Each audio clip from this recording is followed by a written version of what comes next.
Welcome back to another video where, as you could tell from that intro, we are talking about this, the Lamborghini Huracan Spyder, which I have for a few days. I'm so excited. I've been lucky enough to drive a Huracan and a Huracan Wiederverwendung, but never a Spyder.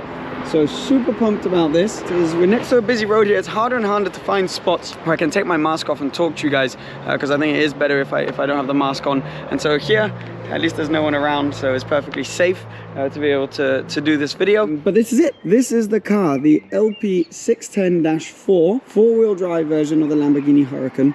And today, we're going to go for a drive in this, talk about the performance, talk about how the car is when you go on a little country road. We're going to go up into these mountains right here and test the car's performance. But then I'm also going to be making a video which will, if it's out already, will be linked around somewhere on the screen. Where I'm actually going to be daily driving this car for a little while. So can you live every single day with a Lamborghini? Is that feasible? If you had just this car, if you won the lottery and decided to spend all of the money you won on a car, could you live with it every single day? So that's the question I want to answer. Kind of intrigues me. So I'm going to be doing the experiment, which I feel very lucky about, and we'll see how it goes. So first of all, I'm going to walk you around the exterior a little bit, walk you around the interior, and then we're going to go for a drive. So what do we have here? We've got the LP610-4, as I said, in this black, beautiful black color with awesome green brake calipers, carbon ceramic brakes on these, and you got these all black wheels. It looks awesome. Now this is not the facelift, so you've got the Evo now, as it's called, which is a facelifted version, which drives really nice. I have actually driven the Evo, and it is a slightly different experience, but these are already fantastic, and they're decent value now. I mean, they're a very, very expensive car, obviously, but for what it is, compared to other cars that offer this kind of performance and supercar feeling, it's not that bad value. Now, I just parked up here, and I don't know what it is, but some stuff has just fallen onto the car. I don't know if you can tell the white dots, so please excuse those. And the license plate placement, because it is, yeah, pretty terrible on this car. But this, I have to say also, a massive thank you to the guys that are going to pop up on screen right now, who are a rental company, a supercar rental company here in France, and have lent me the car for a while. It's really exciting for them. I know they're pumped to be getting this car, and before they actually take delivery of it, it got brought to me to test out. So thank you so much for lending me the car. It's got some nice little details like the full black finish over the engine here. So the engine is in the back, obviously V10, naturally aspirated, 610 horsepower. You got these quad exhausts, which are kind of at a certain angle and look really nice. Now, the Huracan, when it first came out, was in coupe form. Then you got the Spyder, then you got the Performante, which is a hardcore version, Performante Spyder, Evo Spyder, and then now STO, which is an even more hardcore version of this car. Kind of funky, so when you get close to the car, this is what the key looks like. You unlock the car, the door handles pop out right there. So that's, not only does it look cool, but it's also good for the aerodynamics. You don't have a big door handle which is going to be blocking the airflow there. You got a nice little air vent right here, bringing some cool air to the engine. And let me just get that door handle back out again. Oh, one thing you have to notice also is how everything is angular on this car, and the wing mirrors are massive. When you're driving this, you realize just how big the wing mirrors are. Thank God they're electric and you can fold them in. And once you get inside, this one's got a really, really nice spec. So yeah, green stitching all throughout the car. Really nice with the Lamborghini logo right here. Huracan writing, the Italian flag, and the green stitching, which complements the brake calipers really nicely. And that actually goes all the way even in between the seats right there, which looks really, really cool. You can notice also these little plastic winglets that come out here. These are to minimize the air turbulence around your head and actually do a pretty good job at it. You've got a little coat hanger thing here, which I'm not sure anyone will ever use. But you can also tell that there is no space behind the seats. So this is one of the things I'll be discussing in my Living with a Lamborghini video. The boot is minuscule. So look, flips up like this, is tiny, really, really small. So much smaller than what you'd find in, let's say, a 488, in a 911 Turbo S, or any other car like that. This is one of the smallest in the segment. So again, another thing I'll be talking about in that video, the next video. Today is mainly about just having a quick look around the interior and exterior and then going for the drive. So in the car, you are welcomed by these familiar angular Lamborghini shapes. You got your lock, unlock buttons here, all your controls for your lights. Everything is very fighter jet, airplane inspired. Like even these paddles, massive, thick, quality feeling paddles. Very cool steering wheel on which you have basically all of your controls. So your indicators, your lights, your washers, your windscreen wipers, sorry, cruise control, and then this to go through your different settings for your digital dashboard. This we'll talk about a little bit when we're driving. And then here, again, that airplane style continues. You got your windows are all controlled through the center console here. Your lift system, ESC off, hazards, parking assists, and auto start stop. Yes, the naturally aspirated V10 has an auto start stop. Your climate control, heated seat, which is brilliant in a convertible. All of your controls yet again for the digital dash, which we'll switch on in a second. The famous start stop button, a little bit of a gear selector contraption here where you pull up to go into reverse, and then you got your park and your manual button. So to select first gear, all you do is you pull the right paddle. These are the controls for the roof, which goes up and down, not the fastest, but it's reasonable. Your electric parking brake. This is for the rear window, which you can open and close whether the roof is up or down, which is very useful, especially when the roof is up, to put down so you can hear the noise better. And then you got your CD storage back there, which again, I don't think anyone will really use. Hidden cup holder, and a pretty decent-ish, for a supercar that is, glove box. That's that. Let's switch the car on, foot on the brake, flip this up, fire the V10 into life. Now will this open? Ah, now it's open. Let me show you the engine quickly. How much can we see? This is actually the first time I do this. Nothing. Absolutely nothing. Well, there you go. It is great that they stayed with the naturally aspirated engine, as you'll see when we're driving. But again, we'll talk about that a bit more when we're on the road. So, quickly, just to go over the digital dash, it is all controlled through here. So you know, you can go to your main menu, and then I don't know if you can see right here, this is where your menu is, and it's obviously very Audi inspired because of the Lamborghini being owned by Audi. But yeah, really nice. You got your Bluetooth, which works quite well, information on your car as well. It's all in French, so I'm not sure you guys will be able to follow too much of that, but it works pretty well. It's actually quite nice having all the information right there. You don't need to take your eyes off the road too much. Down here you do have a little screen with your oil pressure, your oil temperature, and your battery levels. So that's kind of funky. I mean, that you've always had in previous Lamborghinis, so cool to see that continued. And then through this button here, you can change a little bit of the information which is on the side, these little side screens right here. See, next service, etc., things such as that. So yeah, kind of cool layout that they've done there. It works pretty well. But once the car's on, all you want to do is take it for a drive. So I'm going to put the camera on my head and we're going to go for a POV drive in this. Alright guys, I've come to a spot slightly closer to the nice driving roads so that we can get straight into things. We're going to start in Strada, not sport mode. Nice 488 there, look at that. Very nice car. Awesome. Anyways, Strada mode, automatic. We're just cruising in this car for now. I hope the angle's okay as well, because it's hard to tell when you're alone in the car if the angle is decent or not. So you can tell that the valves are now closed. The car, I mean, you can hear the engine, but it's really not that loud. Hope you're not getting too much wind noise, because this windscreen's really low as well. So in Strada mode like this, the car's really usable. I mean, it's no harder to drive than a Golf almost, I want to say. The steering is really nice and light. The suspension's pretty compliant. You know, it's four-wheel drive, so you can, you know, kind of go anywhere more than you could in a rear-wheel drive supercar. It's not too loud, it's not too aggressive in any way really. But then because frankly I don't want to spend too much time in Strada mode, you go into sport mode and manual, and all of a sudden, I mean mainly because you're going to go up in the gears a little bit more, it becomes a completely different beast.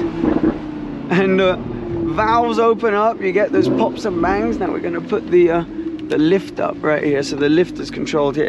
It's quite a slow lift to go up and down, but it stays up for quite a while. Anyways, we'll talk about that more in the Living with a Lamborghini video.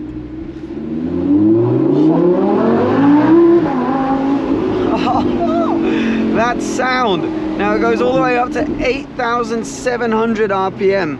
So pretty exceptional sound on this thing. Naturally aspirated V10, of course. Now here, you don't think you need the lift. It's pretty low.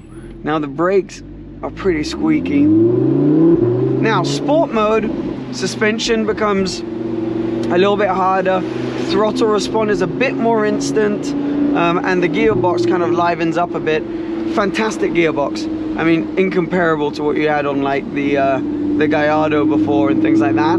It's absolutely, it's right up there with Ferrari and Porsche, to be honest. Okay, don't need the lift for these either. It's always a little bit nerve-wracking. So we can go up to 70 kilometers an hour here. Off we go. Boom, you get there pretty quickly. God, it sounds so good. So sport mode for me is a real sweet spot, because once you go into Corsa, like we'll do now, there we go, the gearbox, yeah, it livens up a bit more, but too much. It knocks you in the back of the head. I don't know if you can really tell, but it really hits you when you change gear. The suspension becomes even harder. I'm kind of bouncing all over the place. Now I'm sure on track, this must be something pretty special. Oh, the sound. But for me, if I'm driving on the road, sport mode is a sweet spot. It's a little bit more compliant. The gearbox is a little bit less aggressive, and it just feels more usable for this kind of driving. The carbon ceramic brakes, really nice feel through those. You can go all the way down into first. So fast as well. The four-wheel drive really puts the power down. Now, coming out of a corner like this, if I accelerate, you can feel the front end starting to push away from you a bit. There is a bit of understeer by nature of having that four-wheel drive system. Now, it is quite rear biased, so, you know, I haven't tried it out, but I'm sure you can get the rear to slip around a bit. But for me, it does lead to a little bit of understeer, which just really makes you want to try out the two-wheel drive version of this car, which they've made, which must be something, pretty special. I mean, this is pretty exceptional, but you can feel when you're starting to really get on it that it does have a tendency to maybe understeer a little bit. Let's try a little acceleration here. So quickly get up to speed in this. On the road, you cannot feel, oh God, that noise. On the road, you cannot feel any difference in rigidity compared to the coupe, at least with my driving skills and driving on roads like this, you can't. You know, I'm sure that maybe on track you potentially could, but this slight extra added weight and loss in rigidity by nature of not having a roof to hold the car together isn't noticeable on the road driving like this. Look at this road, look at the view, exceptional. So that leads you to think, at least for me, that no loss in tangible feel and rigidity for driving on road, but a definite gain in drama, because not having the roof means you hear that exhaust so much more than in the coupe, and you got the wind in your hair, and it is such a dramatic driving experience. Oh, I love it. I would definitely go for this Spyder version, especially down here in the south of France,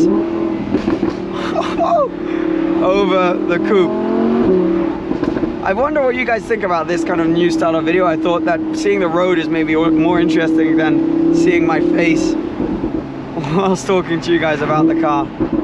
Now then, look, so I'm doing 50 kilometers an hour and the lift will already go up. That's pretty good, because on a lot of cars it would be only 30 kilometers an hour where the lift would start going up properly. This is quite a big speed bump, this one. So as soon as you're done on your road like that, you can go into strada mode, and this is where you feel that kind of sisterly or brotherly link with the Audi R8 a bit more, because all of a sudden it becomes so usable, so tame. Sports and Corsa mode are the modes in which it really reminds you that it's a Lamborghini. Strada mode is where you feel that maybe Audi nature coming into it, and to be honest, that is no bad thing, because it makes the car so usable in different conditions. Yeah, it's a really special experience, and one that you can enjoy kind of anywhere. So I'm excited to be daily driving this for a while. God, those brakes really do squeak. It's pretty horrible. Now, does it feel different enough to the Audi R8 V10 Plus? I've always wondered that. To be honest, absolutely. There's something special about it being the Lamborghini. It kind of feels like if you gave 2 vodka Red Bulls to an Audi R8 V10 Plus. It's just got that extra character which comes through. You know what, I'm sorry, but I just struggle to keep it in Strada for more than a couple of minutes. Let's go back into sport. Not Corsa, but sport. Overall, this is a really fantastic car. And being able to spend some time with this is just so surreal. I love the interior. I love that a lot of the driver information is right here, and you don't need to go down and look at a different screen down here. I think they've done that really well. Doesn't feel dated, this car, despite it not being the latest kind of greatest model. Yeah, because they really stepped it up in terms of infotainment, the gearbox, all of that stuff. It didn't get that kind of hit, that aging kind of hit straight away like the Gallardo potentially did. This feels like it could continue feeling pretty new-ish for a while. So no, I really enjoyed this experience. I'd never completely fallen in love with the Huracan, but when you drive it, you realize that the character is just really something that you can fall in love with easily. Now, it's so hard these days, at least I find, you tell me what you think, guys. I find it really hard comparing all these cars in different segments. Like, you should technically compare this to the 488/F8, the 720, the Turbo S. But, you know, I feel back in the day, there used to be cars which were great and some that were less great and etc. Whereas I just feel all these cars are like, this is such an incredible car. So is the 720, so is the 488. They were all so good that I just feel it's a question of taste now. You know, if you want something which is a bit more shouty, if you want something which is, you know, like a really precise work tool, you'd get the 720. The more shouty would be this, the Huracan. Somewhere in between would be the 488. If you want something practical, you get the Turbo S. It's so hard to say if one's much better than the other. I just think it's down to personal taste, to be honest. So, as you can probably tell, I'm really enjoying this Huracan. Really enjoying the Huracan Spyder, and really enjoyed taking you guys along for a drive and giving you a tour of the interior and exit. Actually, you know what? Let's go straight. Let's not turn there. I hope you guys enjoyed it as much as I did. And I hope you enjoy. You see what I mean? I'm doing 65 kilometers now and the lift is still up. Anyways, that's maybe a slightly useless fun fact for you. I hope you enjoyed this new filming technique, new filming idea. I hope it worked. I hope the angle was good. Let me know what you think. And if you think we should continue doing it this way. Anyways, thanks for watching. As always, I'm saying bye from behind the camera. And I look forward to seeing you again in the very near future. Take care, guys. Bye-bye.